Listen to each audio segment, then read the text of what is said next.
3. Fredric. Charlotte locked up the coffee shop, stepping into the cold, fading sunlight. She looked over at the bookstore to see Mert. Mert? Mert was pecking out the window. Mert, what are you doing? Get away from there before somebody sees you. Charlotte went over to the bookshop and held out her arm for Mert. The door opened, and in the doorway was a dark figure. Can I help you, young lady?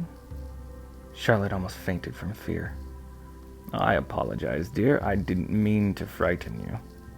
He put out his hand. No, it's me that should apologize to you. My friend here was pecking at your window. I'm sorry if we disturbed you. Nonsense, dear. Mert visits me quite often. He is fond of the way I make toast. You work at the coffee shop, if I'm not mistaken. Yes, I'm Charlotte.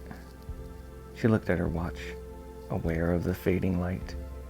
I am Fredric, at your service. She looked over her shoulder, the shadows overtaking the land. Would you care for a cup of tea? No, thank you. I have to get going. That is quite a key you have on your necklace. She looked down at the key and again at her watch. Actually, Fredric, he said kindly. Fredric, she continued. Is there any way that you can tell me what it says here on the side? Well, I can try. Step inside a moment. I need to find my glasses. Fredric hurried inside. Charlotte looked at her watch and then stepped inside. She looked around at all of the wildly strange items in the shop. Shrunken heads, beads and bones, swords and top hats. Her eye fixed on a knife stabbed into a table with a magpie carved into the handle. A demure and steady hand carved that handle hundreds of years ago, Fredric said, putting his glasses to his eyes. It's very beautiful, Charlotte said, peering at the handle closely. And this magpie, it looks like Mert. It even has his wing feather that's out of place. If I didn't know better, I would say that the person who carved this was using Mert for reference. Strange. You know Mert well. Most people think magpies all look the same, but they are all unique in their own way. That knife is quite special. You see, legend has it that if one were to carve a jack-o'-lantern on the eve of Halloween with this knife, the pumpkin will come alive and tell you how to find your heart's desires. Charlotte pulled the knife from the table and asked, Have you tried it, Fredric? Oh no, not me, dear. I have already found my heart's desire. And besides, I'm not the type to be superstitious. Now, let me see that key. Charlotte handed him the key. Is it German? She asked innocently. I believe that it is Latin. Nox means night, and on this side, dies means day in Latin.